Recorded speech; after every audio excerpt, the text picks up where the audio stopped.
This is the Mop-Up. I'm David Feldman in New York City. Sorry to keep you waiting. Please hit the like button right now so I remain in your feed, and go to davidfeldmanshow.com for my newsletter to read my notebook and for a heads up on big events like last night's watch party. The Virginia Supreme Court on Friday, in a 4-3 ruling, overturned a congressional map approved by voters last month that would have likely resulted in one Republican member of the House of Representatives representing the entire state of Virginia, with 10 of those House members being Democrats. It would have been a 10-1 split, 10 Democrats, 1 Republican representing Virginia in the House of Representatives. But the state Supreme Court ruled on procedural grounds, saying this referendum that voters approved last month involved rewriting Virginia's state constitution, and it turns out in order to do that, the state legislature must approve the referendum twice before asking citizens to vote on it. So the court ruled the state legislature only approved the change to the Constitution once. Republicans get to keep their members of the House of Representatives from Virginia. Politico reporting this evening that New York State still has time to redraw its congressional maps and find 1, possibly 2 reliably blue House seats, but early indications are that the appetite among Democrats who control both chambers isn't there in New York State to be as ruthless as Democrats in Virginia or Republicans down south. New York's delegation right now to the House of Representatives currently shows Democrats with a 19-7 advantage. That is a deep blue state. There's been talk of redrawing the maps to give Democrats 4 more seats, making it a 23-3 advantage. Politico reporting that New York Democrats, especially Governor Kathy Hochul, fear an aggressive gerrymandering in New York State might dilute what are called majority-minority congressional districts, and that would alienate the Democratic Party's core voting base. Politico also says New York Democrats, however, are planning to find some new blue seats before summer begins. We've seen a race to redraw congressional maps in the wake of a Supreme Court decision last month that gutted Section 2 of the Voting Rights Act, which had encouraged states from the old Confederacy to carve out what are called majority-minority congressional districts so people of color could gain representation in Washington. Majority-minority congressional district means a majority of the people in a congressional district belong to a minority, black. And what we've done since we freed the slaves is forced black people to live together, put them in ghettos, refuse to rent or sell to them in white neighborhoods. The Section 2 of the Voting Rights Act of 1965 said, well, since we've forced them to live together, they deserve representation in Congress. Republicans and the Supreme Court are saying, no, they all vote for Democrats. So no, we're going to dilute their congressional districts. In a majority opinion written by Samuel Alito, the court, in its 6-3 decision, sided with plaintiffs representing white voters in Louisiana who sued, claiming that 2 majority-minority districts in Louisiana disenfranchised Caucasian voters.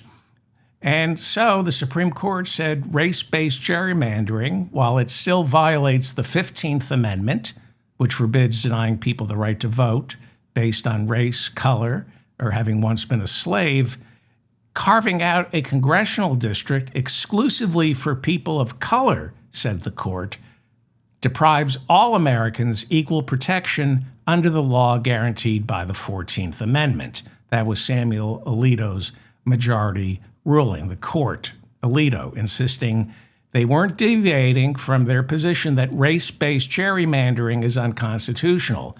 They believe that partisan gerrymandering is constitutional. They believe dividing up congressional districts to give one party an advantage over another is constitutional, and the Supreme Court says it's up to the states to decide just how much or little tolerance each state has for partisan gerrymandering. Moving forward after Alito's decision, the court said Republicans diluting, say, an urban congressional district in Memphis, where a vast majority of the voters are black, the court now says that's not race-based gerrymandering, it's partisan gerrymandering, because urban areas tend to vote for Democrats. It has nothing to do with urban areas being, some parts of cities being primarily black. That has nothing to do with it, says the Alito decision. They're primarily Democrat, and that's partisan gerrymandering, so it's okay. Dividing, say, Memphis, Tennessee, according to Samuel Alito, with its large black population that always votes for Democrats, well, diluting Memphis, that's partisan gerrymandering, not racial gerrymandering. Therefore, says Judge Alito, it's constitutional.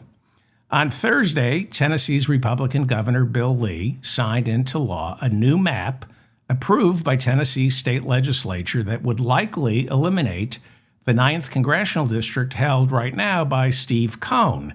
He is the only Democrat representing Tennessee's congressional delegation. So that would mean all of Tennessee's 9 congressional seats, along with its 2 Senate seats, would be held by Republicans. Democrats would get 0 representation in Washington, D.C. This is literally taxation without representation. 34.4% of Tennessee voters cast their ballots for Kamala Harris in 2024. None of those people now have a voice in Washington, D.C. Still remains to be seen, however, whether this newly redrawn district will turn Republican, because in a wave election, there may not be enough red jam to spread across the state. There is such a thing as dummy mandering. That means maps have been so redrawn and Republican voters spread so thin, they've been diluted, resulting in reliably red districts turning purple and, in a wave election, blue. There are only so many Republicans in a state, especially like Florida, which is why some state Republican lawmakers were opposed to the new map signed into law last Monday by Florida Governor Ron DeSantis. Now, it's being challenged in the state courts, but if it stands, Republicans might pick up 4 red seats unless it's a wave election, meaning they diluted their reliably red seats and they might have flipped blue. Ron DeSantis, by the way, is term limited out of office. He leaves the governor's mansion in 2027. Florida forbids governors from serving more than 2 consecutive terms. What's he going to do? There is talk that Donald Trump has been courting Ron DeSantis, making love calls to Ron DeSantis. This after a vitriolic race for the Republican presidential nomination back in 2024. There is talk that Ron DeSantis, a JAG officer who served in Iraq during the surge, Ron DeSantis might be brought in to dirty up the mess created by Defense Chief Pete Hegseth. The word is the war in Iran is a disaster, but not quite the disaster Republicans were hoping for. And so Trump is going to fire Hegseth and replace him with Ron DeSantis, who they believe can really break the spirit and morale of our troops.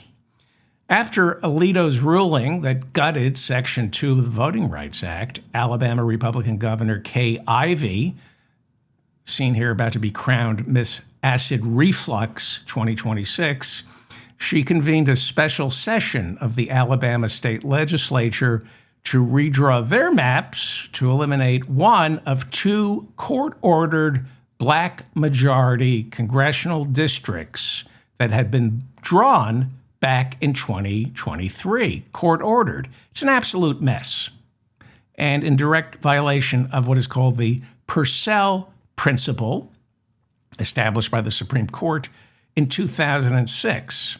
And apparently, the Purcell Principle was overturned last month when Alito fast-tracked Louisiana's new map in the middle of a primary. The Purcell Principle says no new maps in the lead up to or during election season.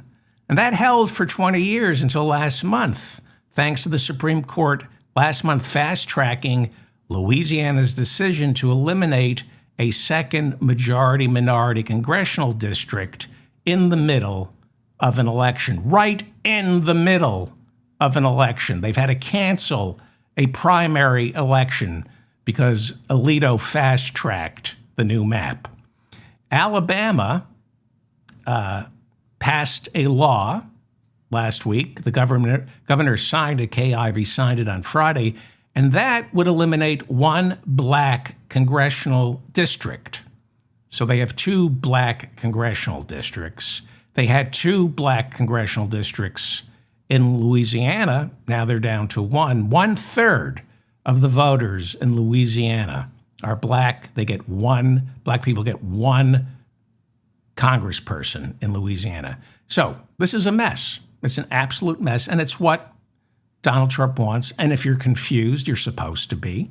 Nobody understands gerrymandering. Nobody understands race-based gerrymandering versus partisan gerrymandering. Nobody understands majority-minority congressional districts. This is all the confusion Donald Trump needs to challenge the midterms should this be a wave election. And we could have another January 6th on January 3rd, 2027, when the new Congress, when the new House of Representatives is supposed to be seated. For my foreign listeners, this has nothing to do with the Senate. Two senators from each state, nothing to do with the Senate. This is all about the House of Representatives. So Alabama, they passed this new law, this new map. See if you can untangle this mess. The governor, Kay Ivey, signed the new map on Friday to eliminate one black congressional district. But because primaries are scheduled for that district on May 19th, early voting has already started, they're allowing voters in this one black congressional district to cast their ballot that Republicans hope and plan to eliminate. The state has filed an emergency motion with the United States Supreme Court asking justices to approve their brand new map immediately. This is the brand new map without the second black majority congressional district where they're voting right now. So if the Supreme Court fast tracks Alabama's new map the same way they fast track Louisiana's, then all the votes in that second black congressional district in Alabama, they'll be voided. So we have black people, voters in this primarily black congressional district, going to vote. Early voting started. The big vote is a week from Tuesday, May 19th. And if the Supreme Court approves this new map, fast tracks it, the plan is you void all the votes from May 19th in that district and the surrounding districts because you're redrawing the map. And then Governor Kay Ivey calls a special primary election inside all these newly drawn congressional districts. So it wouldn't be statewide primary elections, just inside these newly drawn congressional districts. Did you understand any of that? I try to explain it as simply as I could. It's supposed to be confusing because Donald Trump can just say rigged election. That's all he has to say, rigged election. South Carolina sends one Democrat to the House of Representatives, Jim Clyburn, black. He represents that state's 6th congressional district. Clyburn is 85, planning to run for yet another term, but the Republican-controlled South Carolina state legislature is voting to extend its session in order to meet and redraw their map and eliminate Jim Clyburn's seat, making the South Carolina map 7 Republicans, no Democrats. South Carolina has a huge black population. In fact, it's become, for the Democratic Party, although not officially, it's become the first primary state for presidential elections, at least in 2024, because Joe Biden wanted black people, not white people in Iowa, black people in South Carolina to have to set the stage for a presidential nomination, to be the first voters, to give momentum. He wanted to give power to black voters and give them, so they get to decide who has momentum in the election. Because there's a large black population in South Carolina, and they only have 1 black senator out of 7. And now the South Carolina Republicans, who control the governor's mansion and the state legislature, want to extend their legislative session to redraw the map and eliminate Jim Clyburn's seat. So black people would have no representation in Congress, no senators, all Republican, South Carolina, although Tim Scott doesn't know it, but he's black. Tim Scott is the Republican senator from South Carolina, and he's black. And somebody should tell him that. And then you got Lindsey Graham, who, all right, no Lindsey Graham references. I've gone to that well way too many times. Okay, this is the chaos. The Supreme Court wanted to give Donald Trump. In 2024, they slow-walked the immunity ruling. They waited, I think it was until July 1st, their last day of the term, the Supreme Court term, to issue their immunity ruling, which was, oh, you got to send this back to the lower courts and parse out what's an official role, which crimes were committed as an official act of president and unofficial, and get back to us in October, November. They slow-walked the immunity ruling so Trump would not be on trial during the presidential election of 2024. Although, given the American people, I think had he been on trial and convicted by Jack Smith before the 2024 election, I think he would have done even better. I really do. I think there's a problem with the American voter, and I'm going to get to that later on. We have to do something about the American voter. There's a problem with the American people.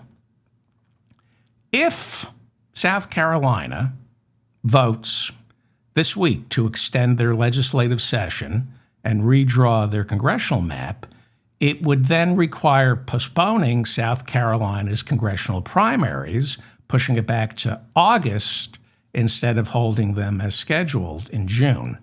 So I don't want to get into the weeds here. I know your eyes are glazing over. They're supposed to, because this is how Trump works. Nobody understands this, including Trump, so he can just say, it's rigged. It's rigged. There are a lot of procedural votes to pull this off in the South Carolina state legislature. Some of these procedural votes will require a 2/3 majority. Nobody knows. The state legislature is supposed to begin its recess at the end of this week, and it's not expected to return until January of 2027. South Carolina Republican Governor Henry McMaster says he's not keen on aggressively redrawing their congressional map. He doesn't want to call a special session to eliminate Democratic Congressman Jim Clyburn's seat. But after the Supreme Court's ruling last month, he's hinted that maybe if the state legislature wants it that badly, maybe I'll call a new session. But right now, he's behind the scenes pushing to leave the map alone.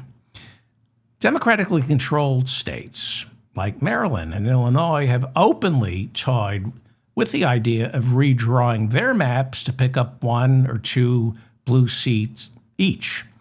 But we're not seeing major activity in blue states, not the way we are in the old Confederacy.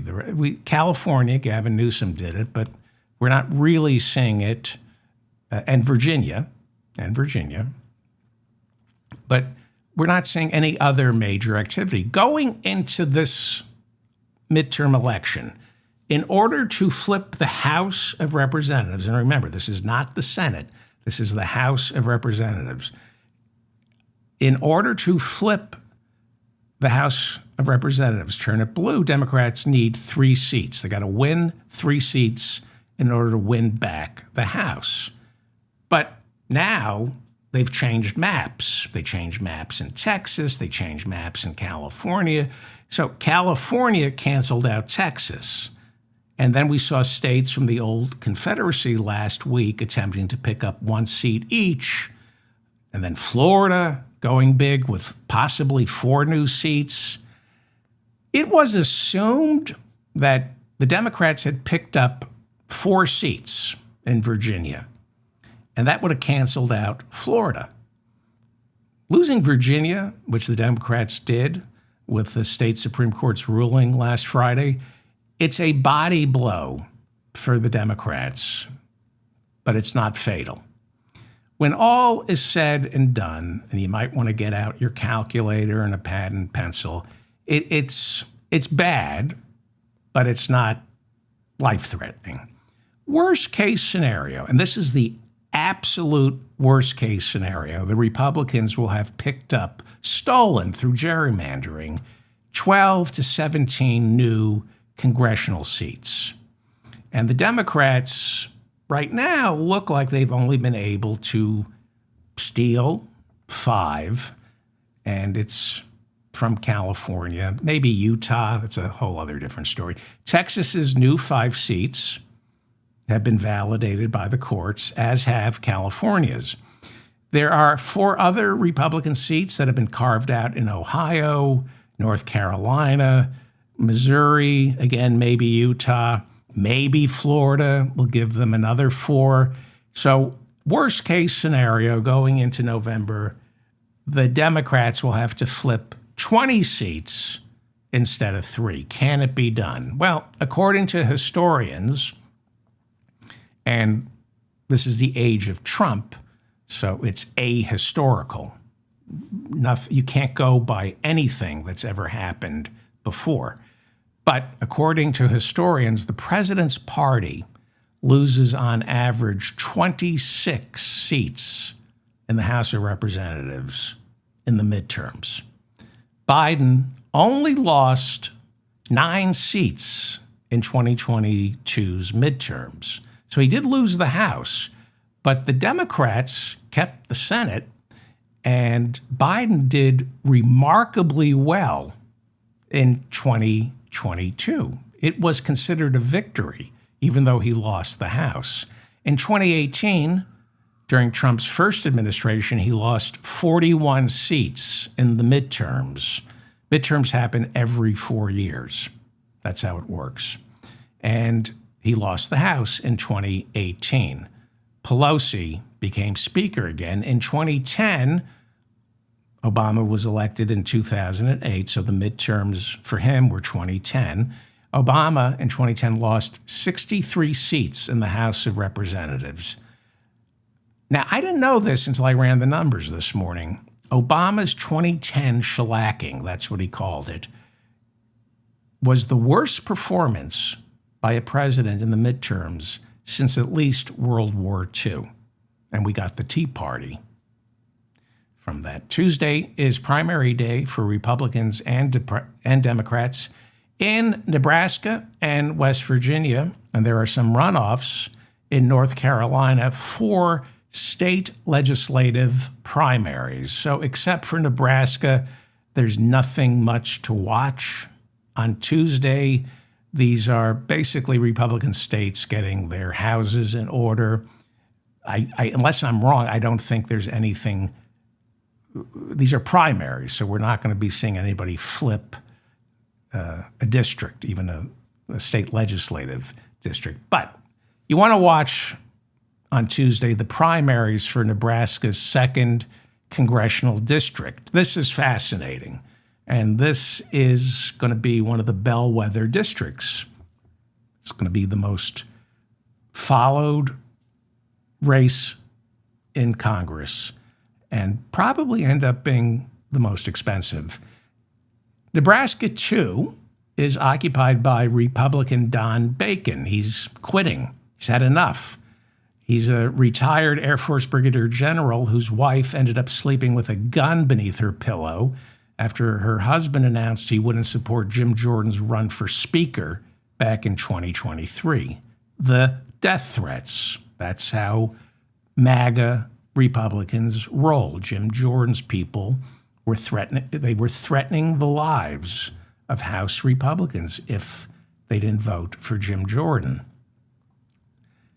Don Bacon has been a vocal critic of his party's pro-Putin wing. And by today's standards, he's one of the last of the moderate Republicans still in the House of Representatives, but he's had enough. The reason to watch Tuesday's primaries is to see who they're going to nominate to succeed Bacon in what is called the blue dot, Nebraska's blue dot.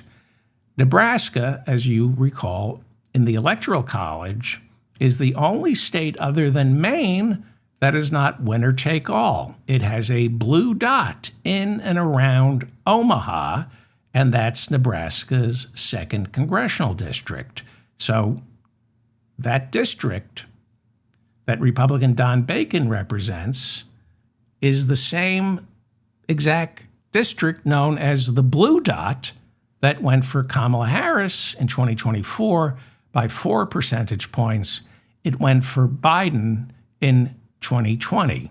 You might remember in the lead up to the 2024 election, Donald Trump was pressuring the Nebraska state legislature to switch to a winner-take-all state to eliminate that blue dot. That's what Trump has done to this Republican Party. Eliminate all norms, scratch and claw your way to victory.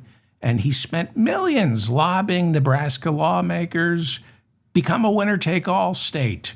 And then Maine was threatening, if they become a winner-take-all state, then we'll become a winner-take-all state and eliminate the red dot in Maine. And so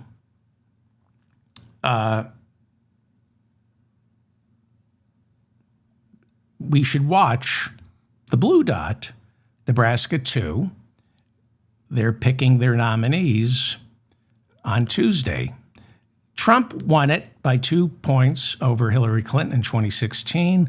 Romney won it by 4 points over Obama in 2012, but Obama won it by 2 points over McCain in 2008. For the time being, it's considered reliably blue because Biden and Harris won it consecutively.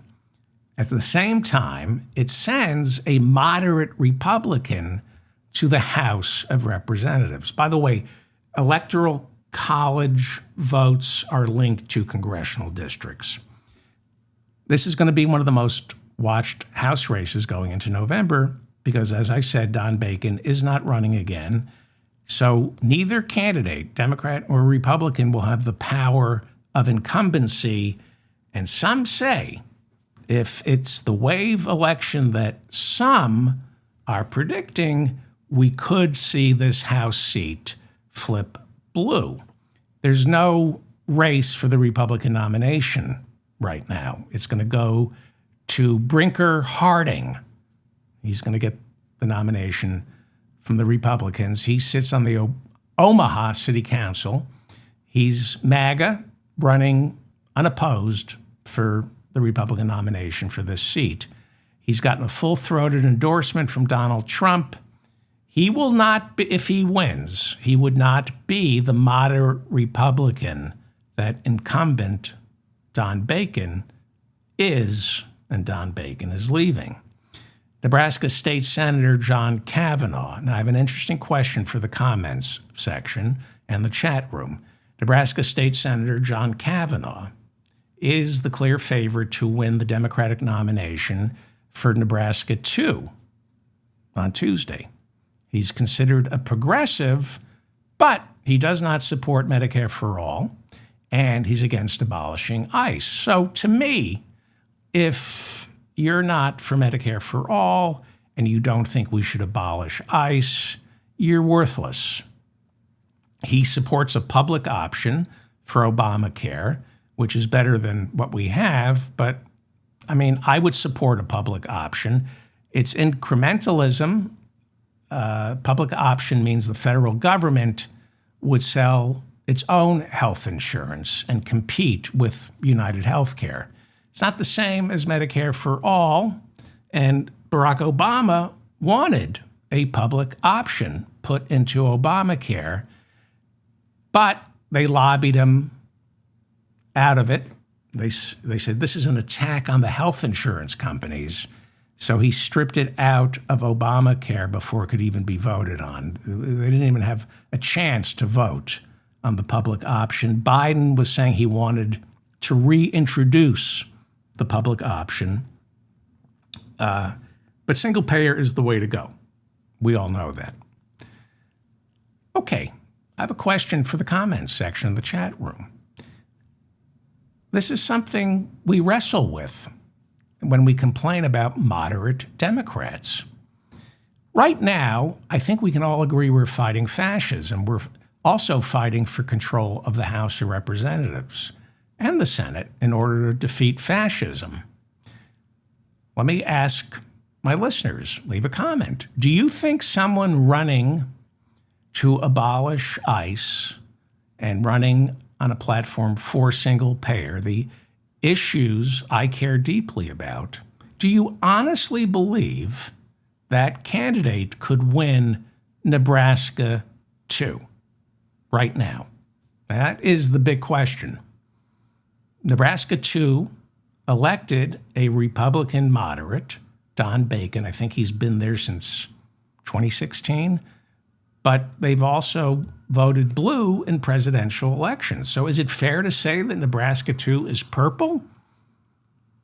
Are they more likely right now to elect a Democratic moderate or someone who will fight for what I think is right?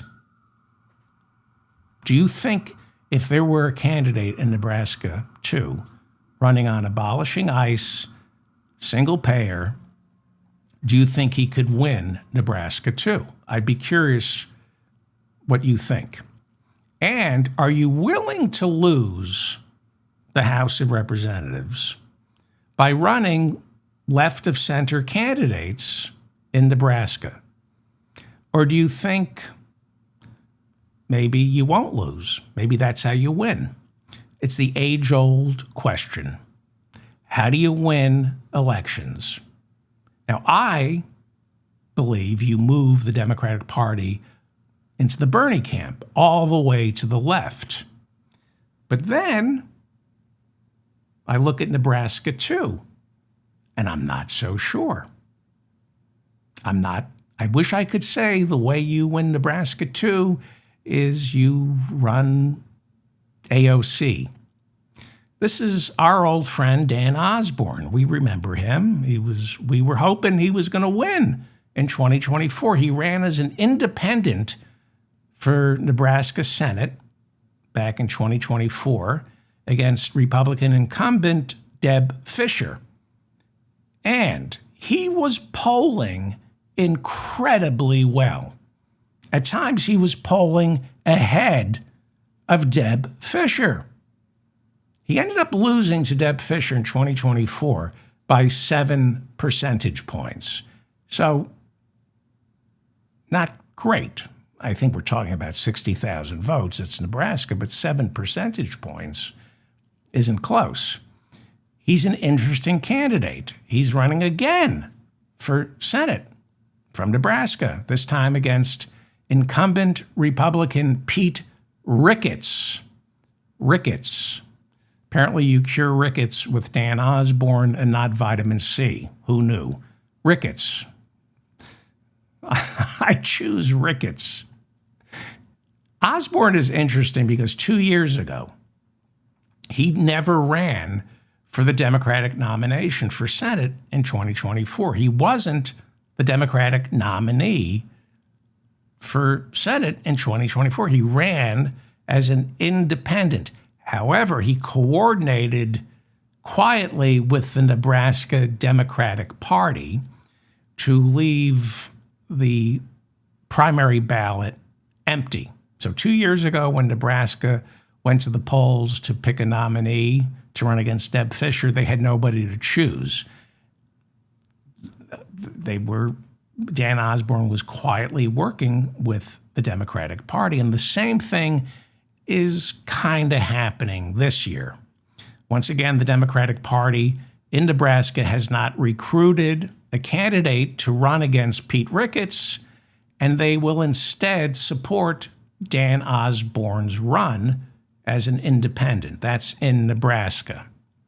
Chuck Schumer, the national campaign, we don't know what he's going to do because Osborne tells voters there's no guarantee I'm going to caucus with the Democratic Party. On Tuesday, there are going to be, unlike 2 years ago, there will be names on the Democratic ballot for the Senate nomination. You've got Cindy Burbank, a retired pharmacist who's running for the Senate nomination. But she said, if I'm losing in the polls to Dan Osborne, I'll drop out.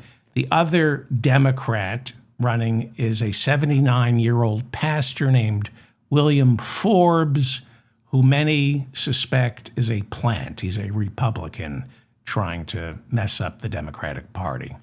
Going into November, the race for Nebraska Senate is going to be, we know who it's going to be. It's going to be incumbent Republican Pete Ricketts and independent Dan Osborne, the quiet Democrat. We think he's a Democrat. He hasn't said if he'd caucus with the Democrats if he wins. Now, Bernie Sanders is an independent. He's from Vermont. He caucuses with the Democrats. Angus King is an independent from Maine. He caucuses with the Democrats. Is it safe to assume Dan Osborne would caucus with the Democrats? Yeah, I think so. So how good is Dan Osborne? Well, we loved him in 2024. We love him now, but he doesn't support Medicare for All. He doesn't support single payer.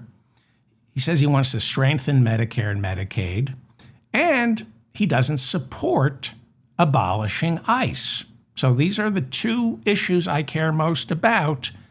He's not in favor of them. Dan Osborne is a Navy veteran. He served in the Tennessee and Nebraska National Guard. And most importantly, as president of the Bakery, Confectionery, Tobacco Workers, and Grain Millers International Union Local 50G, he orchestrated a strike at the Kellogg's Omaha plant 5 years ago. It lasted 77 days, and Kellogg's caved. They saved 500 jobs and benefits. They were about to cut benefits. Kellogg's caved. And as far as we know, that plant is still open. Dan Osborne doesn't support my two issues, Medicare for All and abolishing ICE. What do you do when you're starving and you're a vegan, but they're only serving hamburger? I'm starving. I think I need to eat the hamburger. Well, a question for my audience, because I'm a little dispirited by the American people this evening.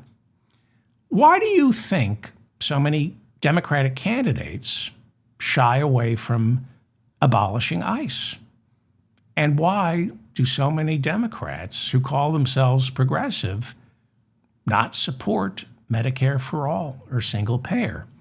There's some new polling from January that shows 46% of Americans support abolishing ICE. 43% don't support abolishing ICE. This was at the height of Minneapolis. We were just coming off Chicago. This was after Renee Good and Alex Preddy. This is from a YouGov poll.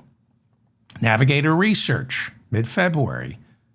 Okay, after the executions of Alex Preddy and Renee Good, 47% of Americans in mid-February said they want to abolish ICE. 45% said they don't.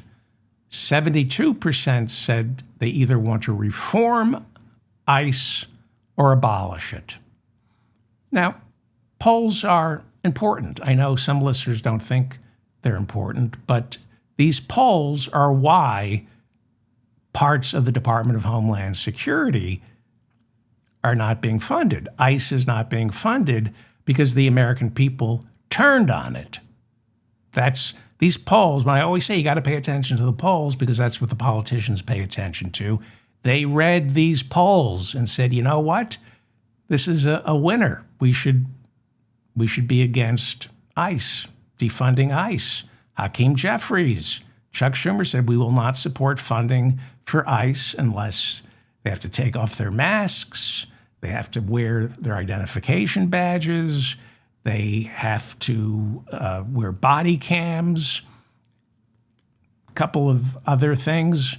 Question I have is, it's a 2% differential. After everything the American people saw ICE doing, 47% say abolish ICE and 45% say don't. What does that tell you? It tells you that we need leadership, that the American people don't know what they want until somebody like Bernie Sanders or Donald Trump tells them. Medicare for All. There hasn't been much polling lately on Medicare for All. A Data for Progress poll, I find this fascinating. This just blows me away. A Data for Progress poll taken in November of 2025. Important time. This was right after the elections, the off-year elections, and right when Congress was debating the Biden-era Obamacare subsidies, whether or not to renew the Biden-era Obamacare subsidies. They expired. So this poll was taken during the debate over Biden-era Obamacare subsidies, and they expired on December 31st. It's now estimated 40% of Americans who have Obamacare won't have any health care by the end of this year because the Biden-era Obamacare subsidies were allowed to expire. At the height of that debate in November of 2025, when Americans realized I may not be able to afford health care, 65% of Americans told Data for Progress they support Medicare for All. And here's where it gets even more interesting. When it was explained to Americans that Medicare for All means putting health insurance companies out of business. You can't have Medicare for... That's why whenever I interview candidates and they say they're for Medicare for All, I ask them, do you support putting health insurance companies out of business? And if they say no, then I say, well, you're full of crap. You cannot have Medicare for All unless you put health insurance companies out of business. Bernie's explained this. The two can't coexist. And that's why Medicare is in jeopardy, because United Healthcare is going in there with Medicare Advantage. Can't have Medicare and Medicare Advantage. Can't have Medicare and United Healthcare. Can't have the same. And it's a little complicated, but usually, and this was one of the things I've said over the years, is why isn't Medicare for All polling better? Well, I think 65% of Americans saying they support Medicare for All. And then when it turns into a push poll, when it's explained to them, well, you do know that that means you won't be able to have a private health insurance company. It only drops down to 63%. So this is not a leadership issue. Abolishing ICE is a leadership issue. You need somebody like Bernie Sanders to articulate why we need to eliminate ICE. Bernie Sanders, AOC, have done an unbelievable job articulating to the American people why we need Medicare for All. So Medicare for All is a winning message. That's how you defeat fascism. Medicare for All. I don't know why Democrats are not behind this. I don't know why. Well, I do know why. I know where Chuck Schumer and Hakeem Jeffries get their donations from. But somebody like Dan Osborne in Nebraska, which has a long history, the populist movement, you would think Dan Osborne would embrace Medicare for All with a 65%. I've never seen numbers this good for Medicare for All. So, interesting. In December of 2024, after Luigi Mangione was arrested and charged with killing a United Healthcare CEO, some polling showed Mangione with an approval rating of 27%. So here's why this is funny. I'm very sorry for the United Healthcare executive who got assassinated on the streets of New York, and I feel bad for his wife and his two children. But somebody at several polling units after this United Healthcare CEO was shot, somebody said, we should poll on Luigi Mangione's approval rating like he's a candidate for office. So Luigi Mangione, we don't know if he did it, but for him to have an approval rating of 27% nationwide right after he allegedly killed this United Healthcare CEO, and a year later, you show 65% of Americans supporting Medicare for All. What does that tell you about the lack of leadership in the Democratic Party? What does that tell you about the state of American healthcare? Especially when you look at college-age Americans. I've triple-checked this. I've gone over this several times. College-age Americans, several polls show, and by the way, I don't approve of Luigi Mangione's approval ratings, but his approval ratings among college-age Americans hover at around 50%. So he's doing better than Donald Trump with college-aged Americans. Some college students, and I do not approve of this, in some polls,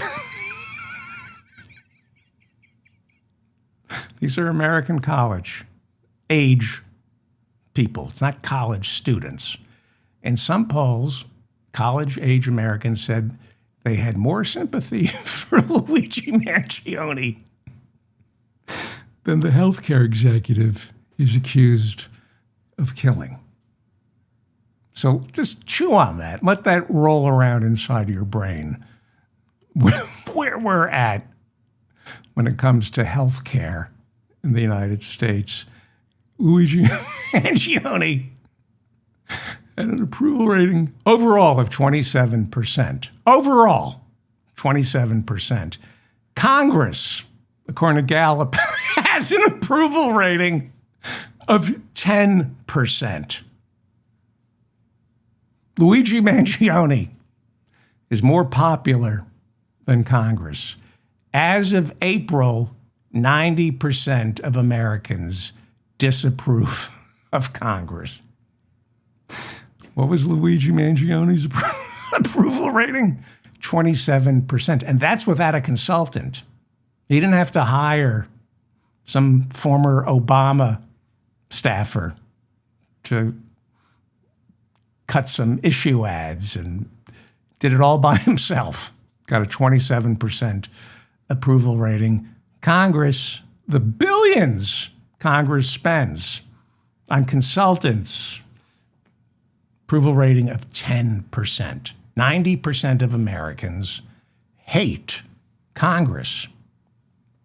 And it's been like that for at least, it's been heading down, but it's been that way for, on January 6th, which was one of the worst days in American history, I was always surprised by the people who said, yeah, it's bad, but I'm not losing sleep over it. Why is that? Because Congress isn't losing sleep over us. They're taking money from United Healthcare. And they're taking our taxes, they're spending it on bombs, not healthcare, not education, not feeding the hungry. That's why they have a 10% approval rating. So you would think heading into the midterms, that blue wave is about to materialize, right? Wrong. Pew Research says Democrats have a 41% approval rating. Republicans, a 42% approval rating. Amazing, right? What you think you know, what you think you feel when you ask, why is Trump behaving this way? Well, he's looking at numbers that we don't look at on a day-to-day basis. The Real Clear Politics averages show Democrats with an approval rating of 34.8%. Republicans have an approval rating of 37.9%. So those are the Real Clear averages. I've been over this. They're contaminated. There are a lot of right-wing polls that are in there. But Pew, they're laser-focused. Pew, pew, like laser guns. That's my imitation of a laser gun.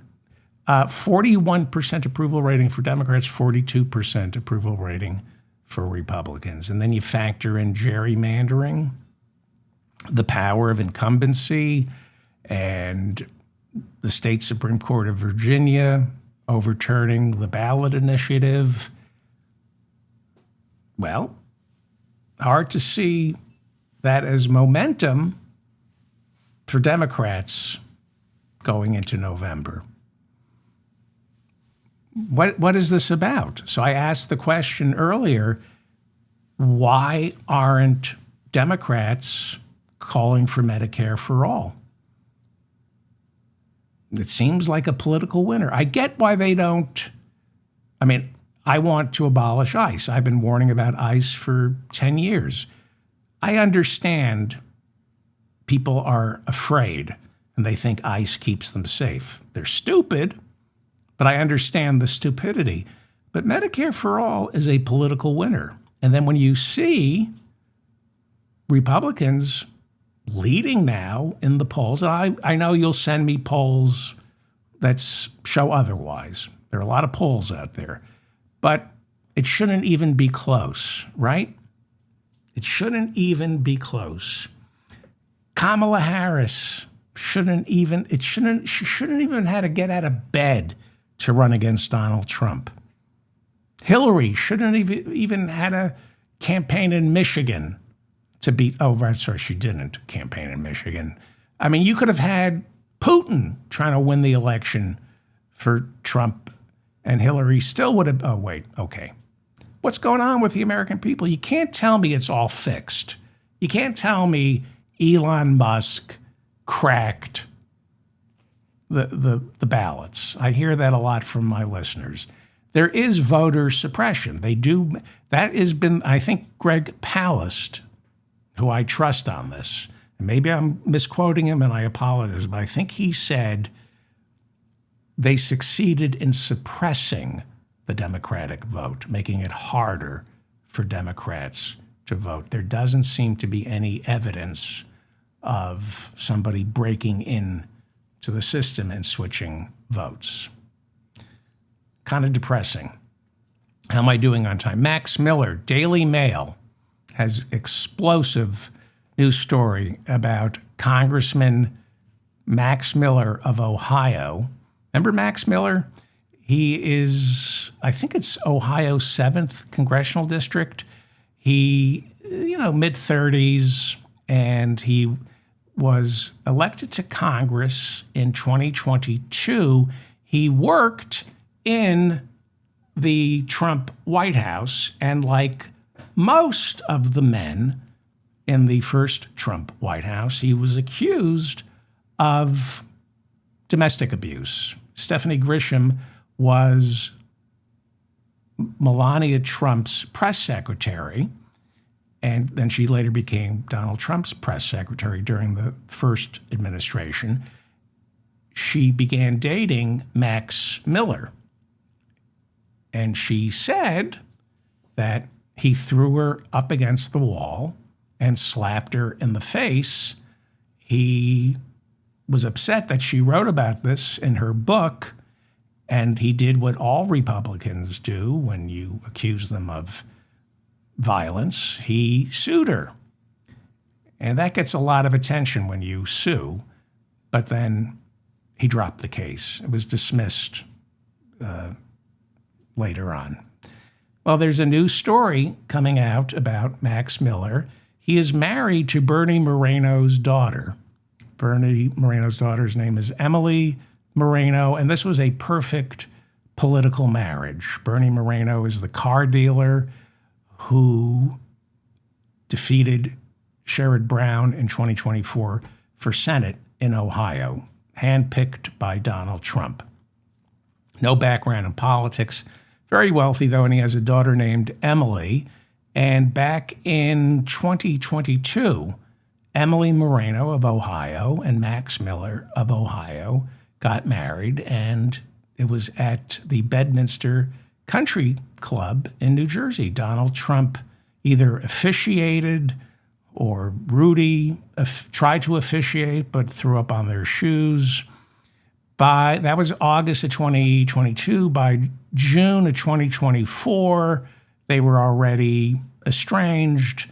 And now there are reports that he may, allegedly, could have, Daily Mail reporting, that he may have thrown boiling water at his soon-to-be ex-wife, daughter of Senator Bernie Moreno of Ohio, that there's been a horrible custody battle, that this new baby, all babies are new, the child, the baby, saw some of the physical abuse that might have taken place. The baby also reportedly may have had a broken elbow or something. I think I read that.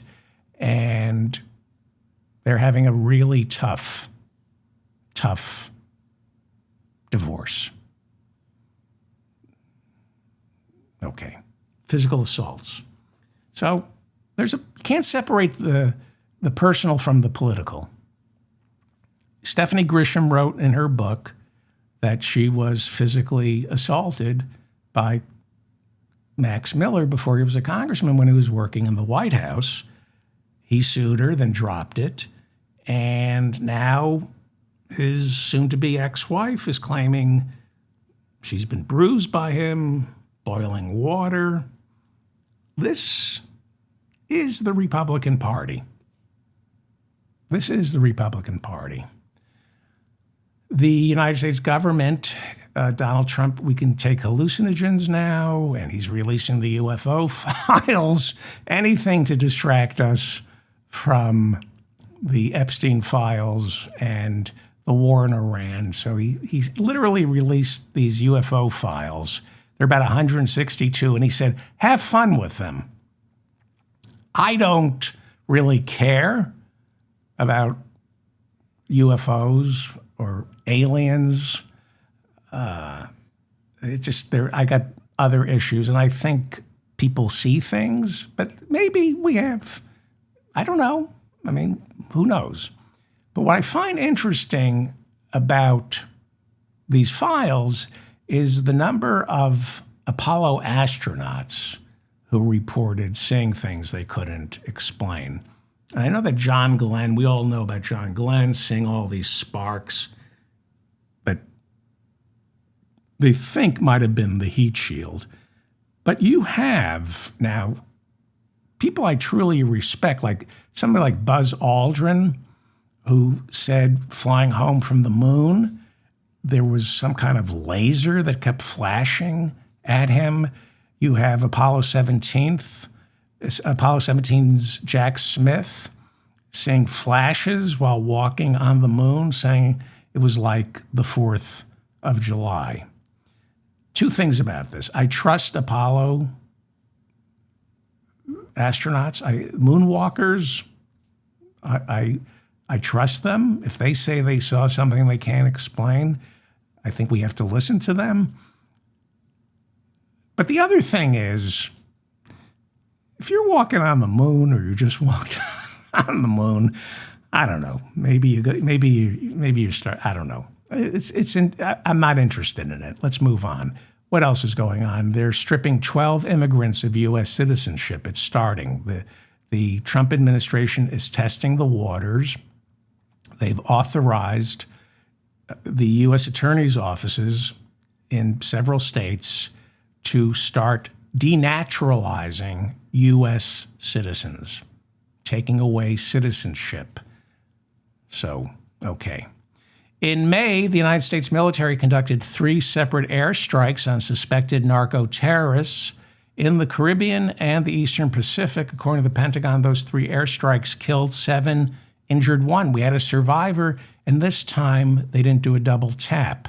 On Friday, U.S. Southern Command announced they had sunk a boat in the Eastern Pacific, killing 2, 1 survivor. They didn't kill him. Pentagon says the Coast Guard was ordered to perform search and rescue, but the Mexican Navy has taken over, and no word yet as to whether they have found that survivor. It'd be interesting to talk to the survivor and learn whether or not that person is a narco-terrorist. Iran's leadership responded to Donald Trump's latest peace deal late Sunday. Actually, it was yesterday. The White House was going over it all day Sunday. President Trump, right before the show started, said Iran's response to our proposal, totally unacceptable. Of course it's totally unacceptable. Shell Oil's profits doubled in 1 quarter because the Strait of Hormuz is closed. He is going to keep stringing us along, pretending there's a deal. I'm near a deal.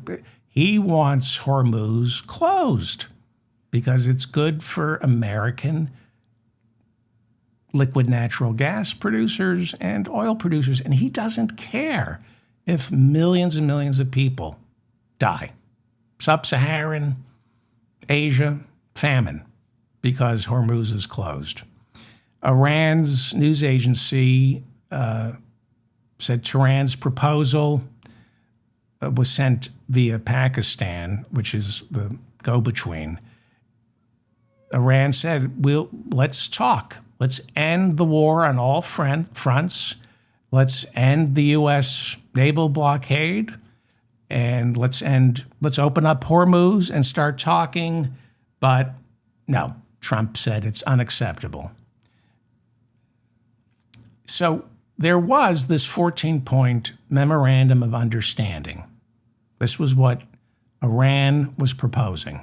It would extend the truce for 30 more days. They're saying Iran and the United States would agree temporarily to open the Strait of Hormuz, from where more than 20% of the world's oil and 30% of the world's fertilizer flows. The Persian Gulf is also one of the chief sources of rare earths, minerals, aluminum, steel. U.S. Central Command, or CENTCOM, is in charge of Middle Eastern military operations. When you hear CENTCOM, that's the Middle Eastern theater of war for the Pentagon.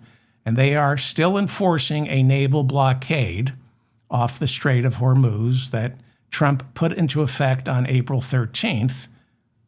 Put it into effect right after Iran said it was lifting its blockade of Hormuz because Israel and Lebanon announced a 10-day truce.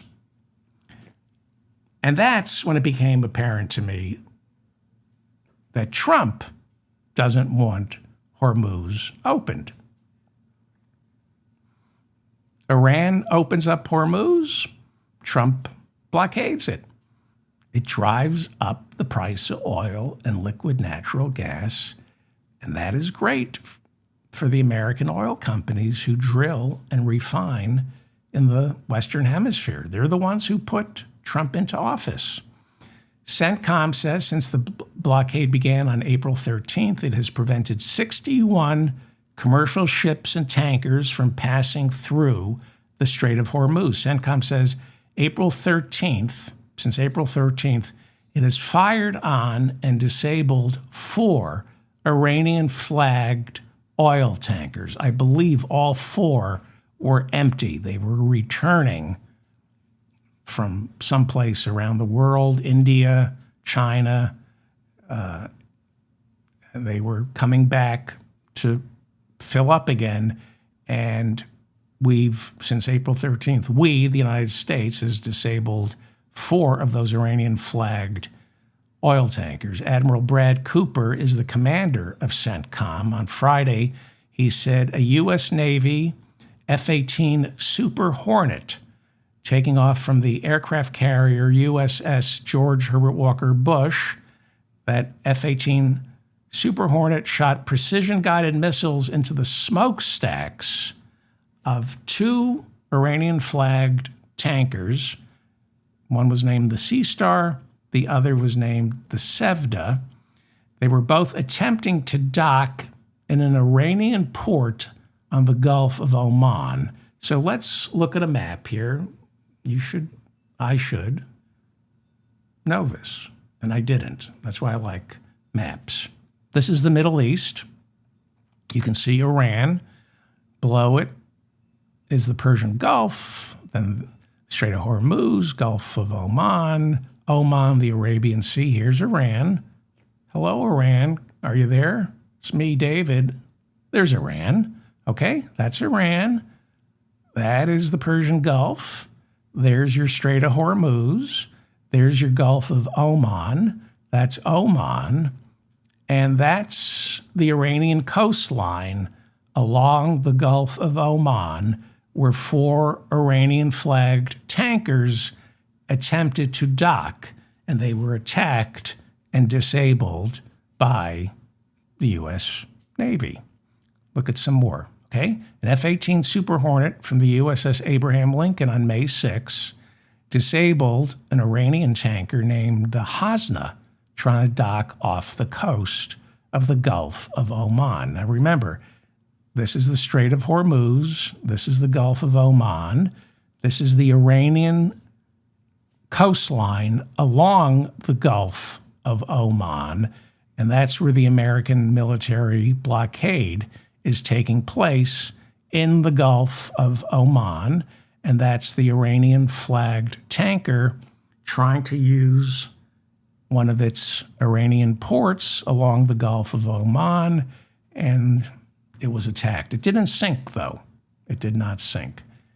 I think when you look at maps, you have a better understanding of what's going on. And I have to admit, I didn't really understand how far east Iran was when it came to the Gulf of Oman. So that's kind of interesting. So that was on May 4th. And then, no, when was that? I'm sorry. Let me just check. May 6th. Okay.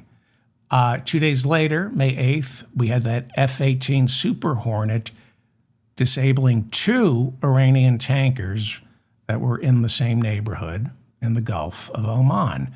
So this is unclassified video from the F-18 Super Hornet. It's firing into the smokestack of the Sevda, the Iranian flag tanker, on Friday. And you can't even see the missile going in. Just want to show you why we do this, because this makes certain people hard. Can you see the missile going in? Look at the smokestack. Hello? It should happen any minute. There we go. Can't even see the missile going into that smokestack. And they love testing their weapons.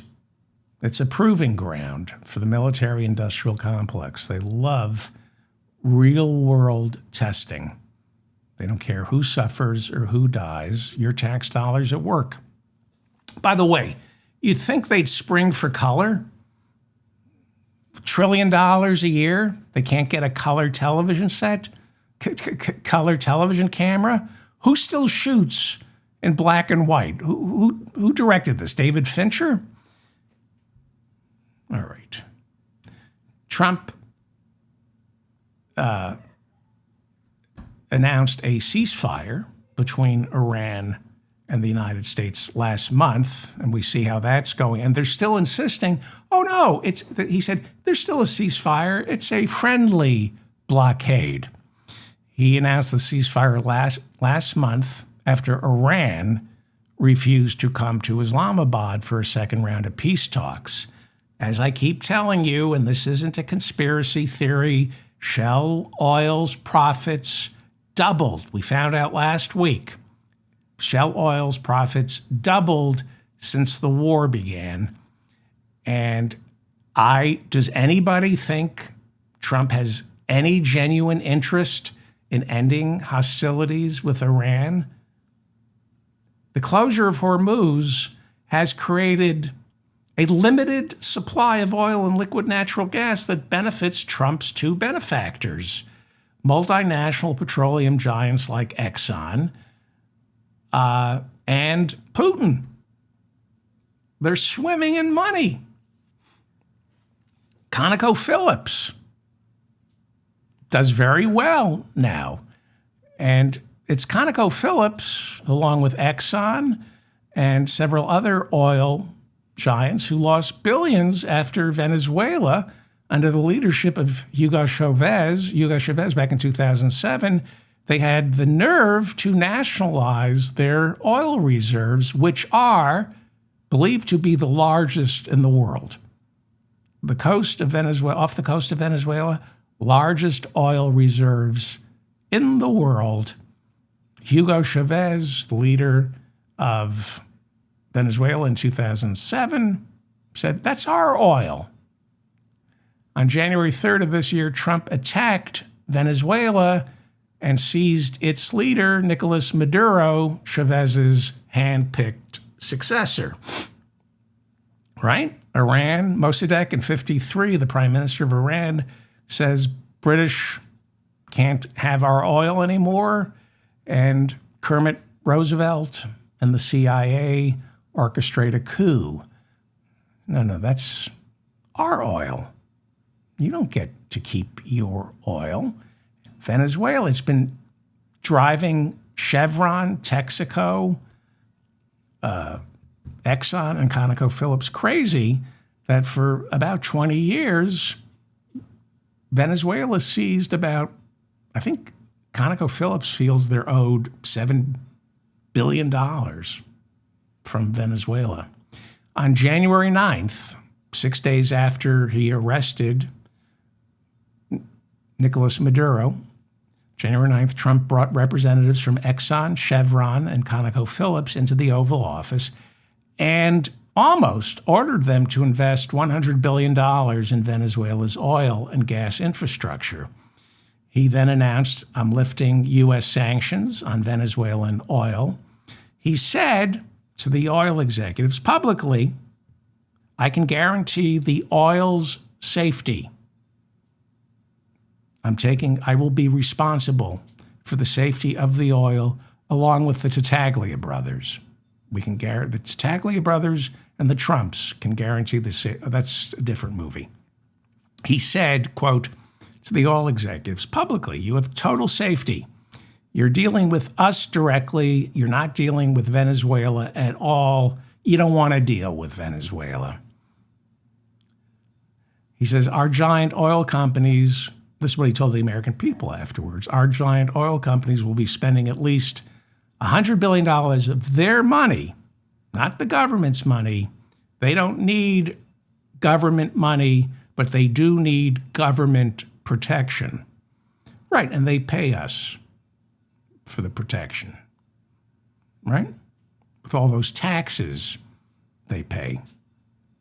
We all know how much the oil companies pay in taxes, so it covers the war in Venezuela, Hormuz. While Chevron has resumed operations in Venezuela since the arrest of Maduro, Darren Woods, the CEO of ExxonMobil and destroyer of planets, Darren Woods said after his meeting with Trump that he's moving cautiously on resuming relations with Venezuela. He noted that in the almost 20 years since Chavez nationalized that country's oil, the infrastructure would take years and major investments to upgrade. Yeah. God forbid we do that here in the United States. Invest in infrastructure and upgrade. Well, we knew over the weekend, Trump said, we're waiting for Iran's response to our 14-point memorandum. We knew he was going to reach it. There's nothing that Iran can do to make him want to stop this war. Nothing. And the fact is, he can't. Because there can be no real peace with Iran until Israel leaves Lebanon. But Israeli Prime Minister Benjamin Netanyahu shows no sign of wanting to leave Lebanon, especially when hardliners in his own government are now urging him to seize all of southern Lebanon as part of what they call a greater Israel that would include large swaths of Israeli settlements inside the West Bank and the Golan Heights, seized from neighboring Syria back in 1967. So while Iran and the United States were engaging in something resembling bilateral talks brokered by Pakistan, Israel is not sitting at the table. How is that possible? Israel was not invited to the first round of talks between the United States and Iran in Islamabad. Remember that back on April 11th? Where was Israel? AL Monitor, which is a great website. They cover the Middle East. They do a great job. AL Monitor.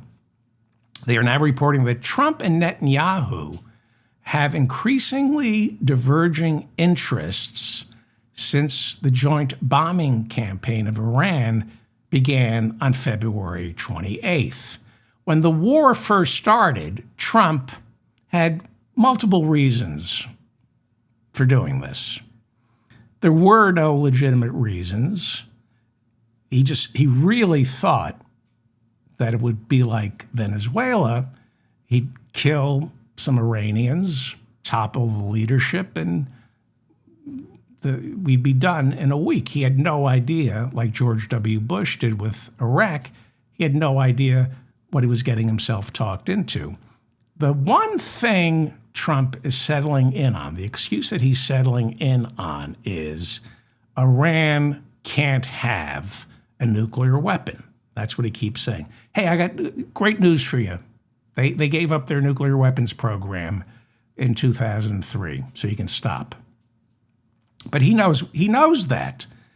So he's waiting to be able to say Iran has agreed to give up their nuclear weapons program. I broke them, even though they agreed back in 2003.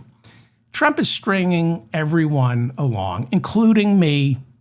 You know, hope springs eternal. I keep thinking, oh, the war's going to be over any day now, or we have a deal. Hormuz is going to open. And I think, oh, certainly nobody can be this evil that they would purposely keep Hormuz shut to juice profits for the oil companies. Nobody's that evil. Yes, they are. He's that evil.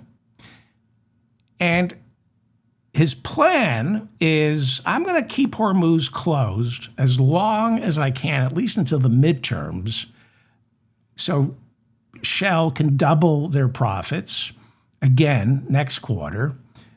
And I'll keep saying Iran can't have a nuclear enrichment program, can't have a nuclear weapons program. I'll keep saying that, even though they don't have one. And then when Chevron, ConocoPhillips, and Exxon have the greatest quarter on record, then I'll open up Hormuz.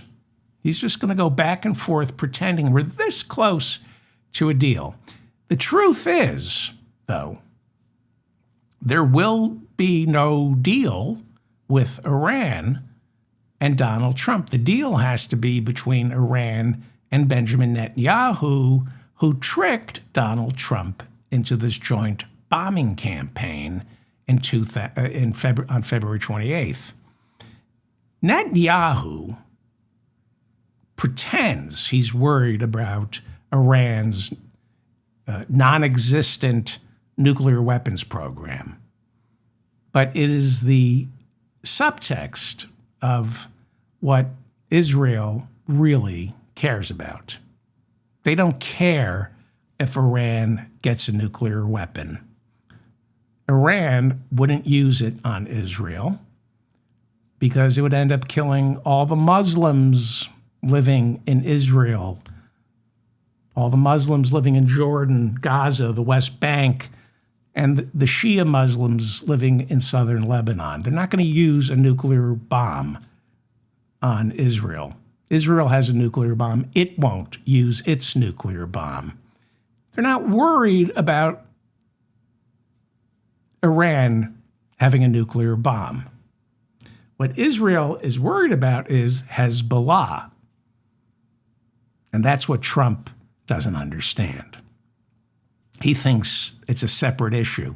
No, Hezbollah was founded and funded by Iran going back to the early 1980s.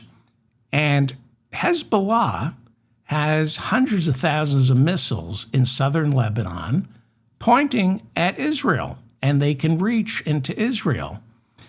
That is why Israel is bombing Iran. That is what February 28th was all about. Netanyahu didn't tell Trump this. Netanyahu's plan is to turn Iran into Syria. Netanyahu wants Iran fighting amongst themselves. That's why that divide and conquer. It's why he let Qatar and other nations fund Hamas in Gaza so the Palestinians would fight among themselves, Fatah and Hamas, divide and conquer. You want Syria, your neighbor, fighting among themselves. You want Lebanon, fighting among themselves.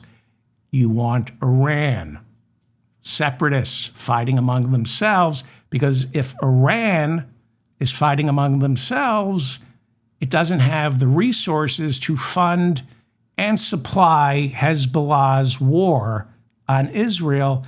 And Hezbollah, for the past 20 years, has been the existential threat for Israel. They cannot defeat Hezbollah. They didn't do it in 2000 when they pulled out of Lebanon, and the Lebanon war in 2006 between Israel and Hezbollah was a stalemate, and a stalemate for Hezbollah against Israel is considered a victory. And for the past 20 years, Hezbollah has been building up more missiles.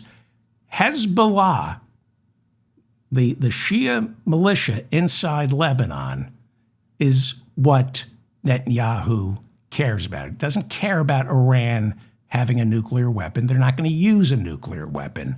But Hezbollah has missiles that ballistic missiles that can do a lot of damage. Not atomic missiles, but you don't need nuclear weapons to kill your enemy. The problem is our commander-in-chief is a cretin. So he still thinks he can make a deal with Iran separate from Israel. He thinks it's like going to a marriage counselor without your wife. It's basically Trump negotiating with Iran is like, I'm having marital problems, but I'm not going to work it out with my wife. He thinks Iran, because he's a malignant narcissist, he thinks Iran shut down Hormuz because of him, to punish the United States. Well, partly, but not everything is about you, Donald. It's to punish Iran's mortal enemy, Israel.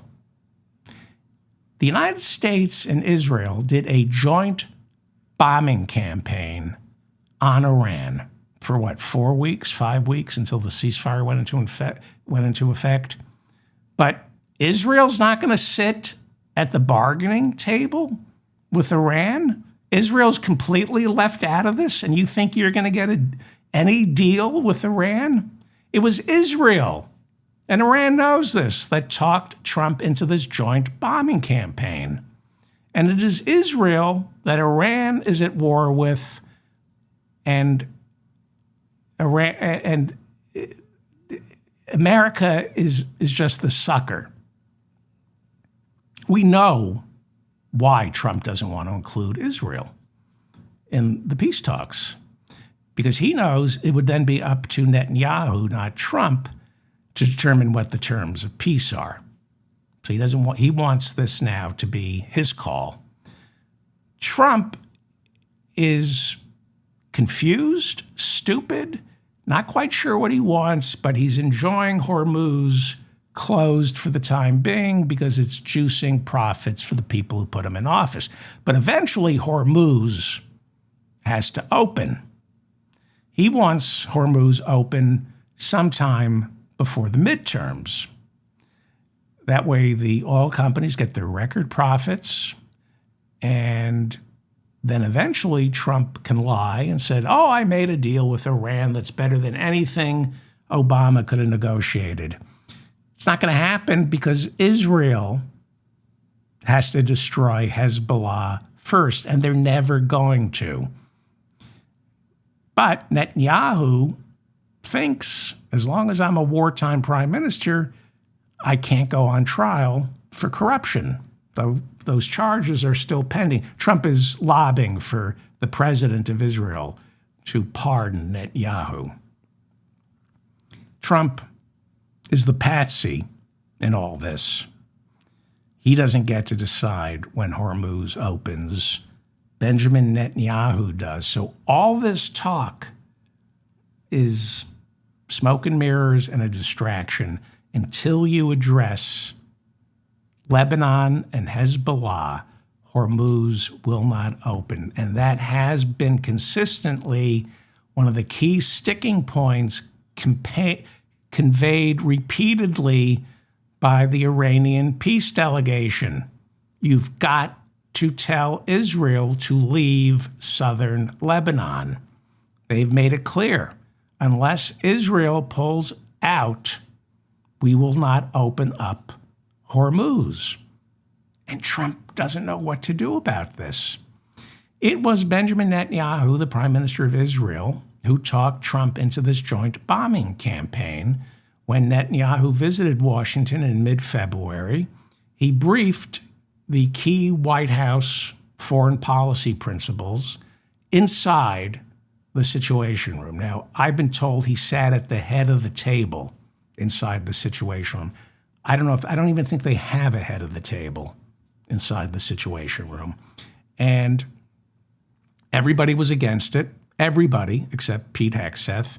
Netanyahu was assuring Trump, once we eliminate Iran's leadership, decapitation, the Iranian people will rise up and replace them, even though Netanyahu was told by Mossad and the U.S. intelligence agencies told Trump that if the Iranian people rose up,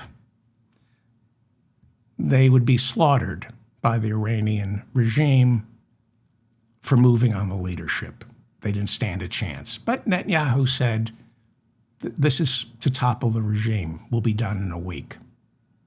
Netanyahu appeared on 60 Minutes on Sunday, and he said there is no reason to end the fighting with Iran. He said there's still much more work to be done there. And he said that the bombing campaign over Iran accomplished a lot, but so far, Israel and the United States have failed to eliminate Iran's nuclear enrichment program. Well, you're an effing liar. You don't care about Iran's nuclear enrichment program. You're trying to turn Iran into 1,000 little pieces like Syria, like Lebanon used to be. You're worried about Hezbollah. And Trump doesn't know what Hezbollah is and what they want. Israel claims it killed 10 Hezbollah soldiers in southern Lebanon and eliminated several command structures. Lebanon says Israel killed 22 people in that attack, including 4 children. That was yesterday, more attacks today. In mid-April, the United States ironed out a truce between Israel and Lebanon, and it's been extended to May 17th. It's a truce between Israel and Lebanon. Like I said, it's like going to a marriage counselor without your wife. Israel isn't fighting Lebanon, they're fighting Hezbollah. There's no need for a truce between Israel and Lebanon. There has to be a truce between Israel and Hezbollah. That's why fighting between Israel and Hezbollah in southern Lebanon and the suburbs of Beirut have continued since this truce. Hezbollah, the Shia militia inside Lebanon, calls the truce meaningless. They have signaled we have minor interest in observing it. But again, Hezbollah says there can be no real peace until Israel withdraws from southern Lebanon. Since this truce began, Trump always says, I've ended 50 wars. Since this truce between Israel and Lebanon began in mid-April, an estimated 500 people have been killed in Lebanon because Israel's fighting Hezbollah, not Lebanon. There is no truce between Lebanon and Israel because there is no war between Israel and Lebanon. Lebanon's army has been trying to get Hezbollah to put down its weapons last year. It said, you're a political party, stay a political party, but you cannot have weapons. And Hezbollah said, well, we want them. Somewhere between 5 to 17 Israeli soldiers have been killed in southern Lebanon since Donald Trump's truce. The Israeli army refuses to go into specifics for security reasons, but it's generally agreed they have as many as 5 divisions inside southern Lebanon right now. Each division has anywhere between 10 to 15,000 soldiers. So some estimates put the number of Israeli soldiers inside southern Lebanon at slightly 100,000. Israel's major ground invasion of southern Lebanon began on March 16th. That was roughly 2 weeks after the joint U.S. and Israeli bombing campaign against Iran. Israel says it needs to occupy all the land south of Lebanon's Litani River, where much of Hezbollah and its missiles are reportedly based. The occupation is necessary, Israel says, in order to create a buffer zone. Do you see the map here? Let me show you the map here. That's Israel down south. The buffer zone is southern Lebanon, which is south of the Litani River. And Israel, so there are people inside the Israeli government who are saying Lebanon can keep the land to the north of the Litani River, but anything south of the Litani River in southern Lebanon becomes part of Greater Israel. That's the plan. That's Netanyahu's plan. And until Trump realizes that, Hormuz isn't going to open. Hundreds of thousands of Lebanese civilians have been uprooted from their homes in that buffer zone in southern Lebanon. Okay? You've got more than 1 million people in Lebanon who are refugees in their own country. Hundreds of thousands south of the Litani River, not allowed to return home. You think Iran, with its newfound power with Hormuz, cares what Donald Trump has to offer them? Till Israel pulls out of Lebanon, they're not opening Hormuz. None of this is being discussed. You know, the media just pretends like, oh, Trump says we're this close to a deal, this close to a deal. None of this is being discussed. When the United States and Israel began bombing Iran on February 28th, Hezbollah fired missiles into northern Israel on March 2nd in response to Israel's and the United States' illegal attack on Iran on February 28th.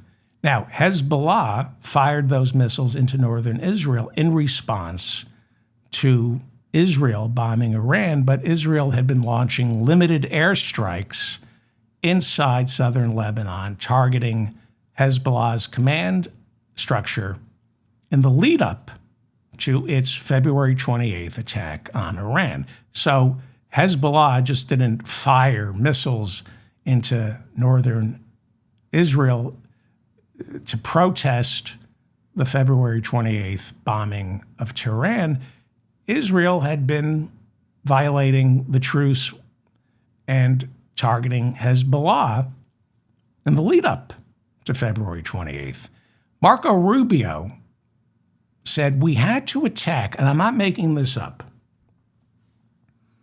Calm down, everybody. Calm down. Just calm the F down, David. This is what our Secretary of State said. We had to bomb Iran on February 28th because they were an imminent threat to the United States. And they asked him, why was Iran an imminent threat to the United States? And Marco Rubio said, because we knew Israel was going to bomb Iran on February 28th. Well, how does that make Iran an imminent threat to the United States? Rubio said, because we would be helping Israel bomb Iran, and they would retaliate against us. We have bases throughout the Persian Gulf, so we knew that they were going to retaliate against us for assisting Israel in the airstrikes over Iran, so they were an imminent threat. I could repeat that over and over again. We had to attack Iran, according to Marco Rubio, because they were an imminent threat to our security, to our soldiers stationed in the Persian Gulf. Why were they an imminent threat? Well, we knew that Israel was going to attack Iran on February 28th, and that we were going to be helping them attack. We were going to be attacking Iran with Israel on February 28th, and we knew they would retaliate after we attacked them. That made them an imminent threat. I mean, that is something, that's a comedy. That's Abbott and Costello. So they knew, and by the way, what did Pete Hegseth do in Kuwait? Moved our soldiers closer into Iran, towards Iran and Kuwait, 6 dead, scores wounded, no protection. They knew Iran was going to retaliate. No protection for our soldiers stationed in the Persian Gulf. I started reporting on this 2 or 3 weeks ago. Every day now, you're beginning to read stories about the damage, the billions upon billions of dollars that Iran has done to all the American bases throughout the Persian Gulf. But Hegseth and Trump are ashamed of their lack of preparedness, so they don't talk about this. But you can just, I have some notes here. We're not going to have time. So on March 2nd, Hezbollah fired missiles into northern Israel, and they hit the port of Haifa, Israel's northern port of Haifa. And it was then, after Hezbollah's missiles hit the northern port of Haifa in Israel, it was then the army began mobilizing for a ground invasion, and that began in mid-April. It had nothing to do with Haifa getting hit by Hezbollah. It has to do with the Lebanon War of 2006, when Hezbollah and Israel fought to a stalemate. And a stalemate for Hezbollah with Israel is a victory. For 20 years, Israel wanted a rematch with Hezbollah. They felt humiliated, and they're afraid of Hezbollah. That's who they're really afraid of. And until Trump knows that, Hormuz ain't opening.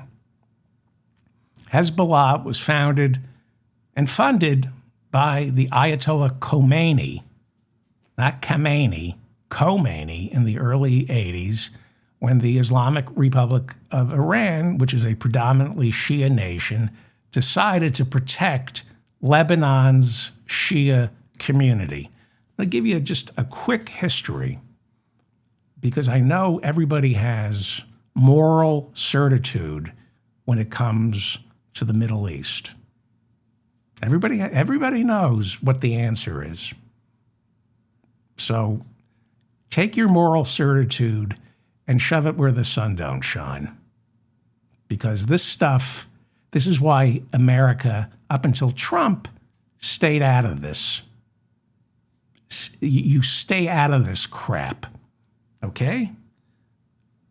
Anybody who has moral certitude when it comes to the Middle East is a moron, is lying to you.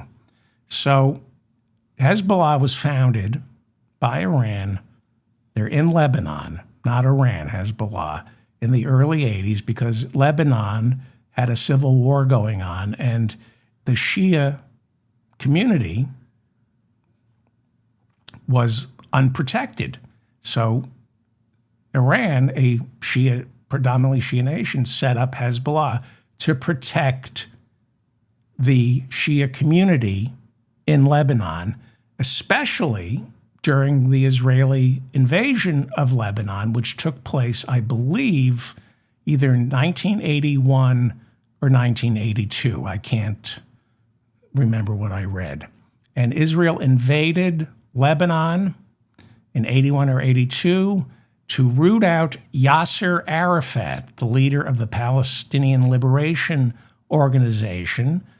He moved into Beirut in the early 1970s after Jordan threw him and the Palestinian Liberation Organization out of Jordan because the king of Jordan said Yasser Arafat and the PLO were stirring up trouble and creating problems with the Jordanian army. Wait, it gets even more complicated. It's estimated that anywhere between 50 to 75% of the people living in Jordan are either Palestinian or have Palestinian roots. During the second year of Trump's first administration, the president of the Palestinian Authority, Mahmoud Abbas, he's still the president. They haven't had elections since 2006.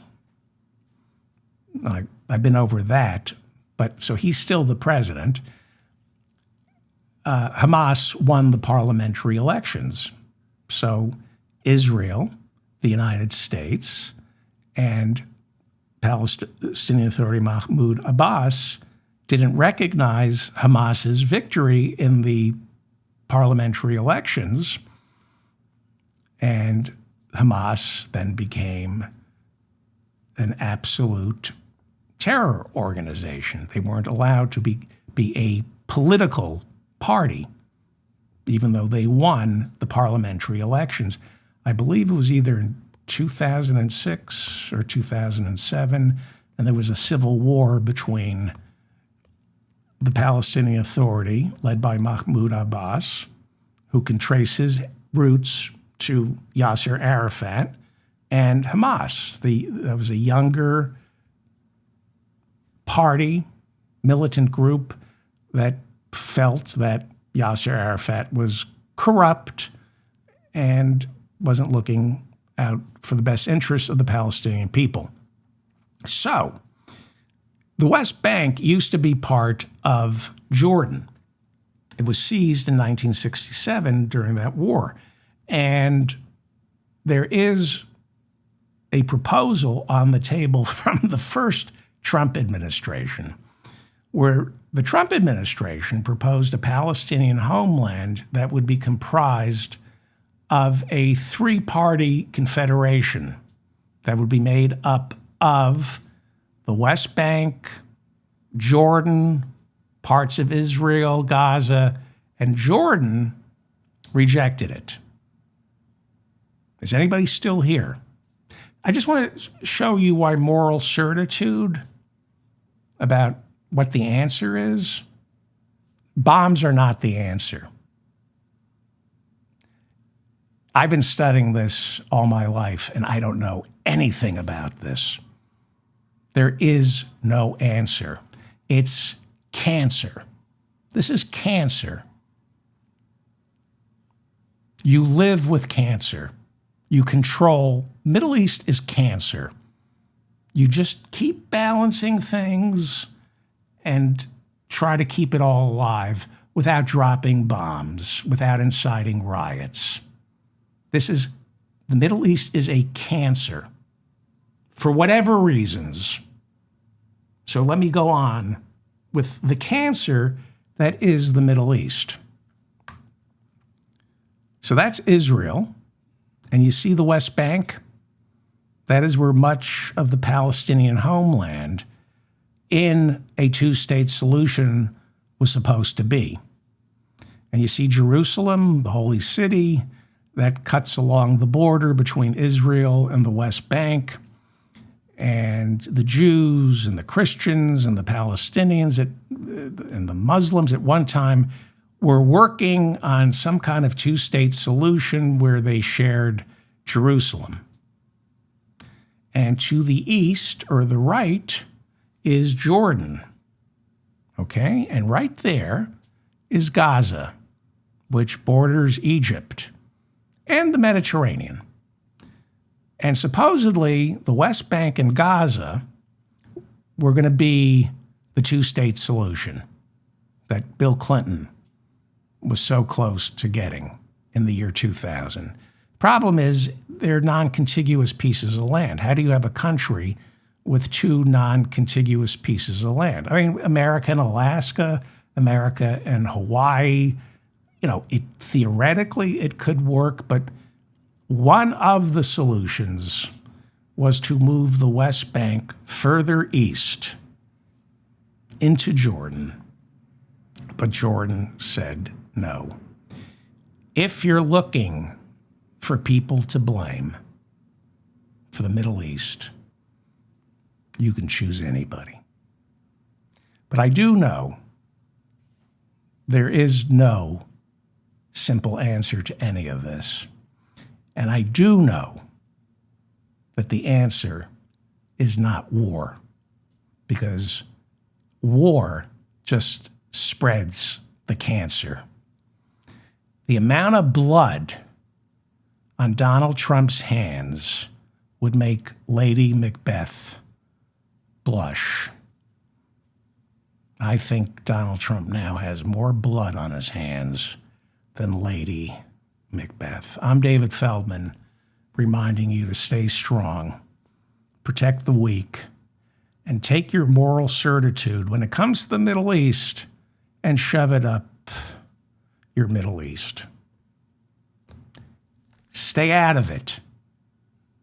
That's what everybody told Trump. Stay out of this. Give weapons to Israel, give weapons to Iraq, but stay out of this. Trump, he had to touch it. He had to put his finger inside the socket to see what it felt like. And Hormuz isn't gonna open until Benjamin Netanyahu is frog-marched before The Hague. And good luck with that. What? What, you wanted me to be happy today? Not every show can I be hopeful. Hit the like button, because I'm sure I made everybody happy today. And subscribe to my channel.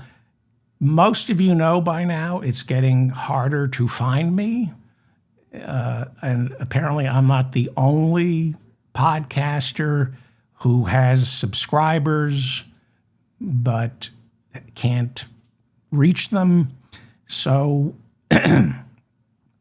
for whatever reason, a friend of mine who says, yes, this is a problem for a certain type of podcast, please go to davidfeldmanshow.com. I revamped the website and sign up for my newsletter. I won't fill your box. That's what he said.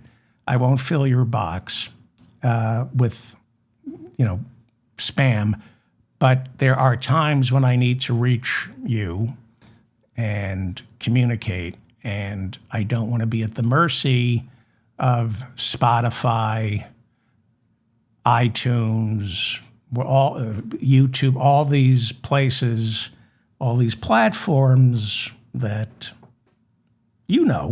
fill in the blank. Thank you to Bob and Mila in the chat room. Next show, Sunday at 6:05 p.m. Eastern. Leave a comment if I got anything wrong. Thank you for everything.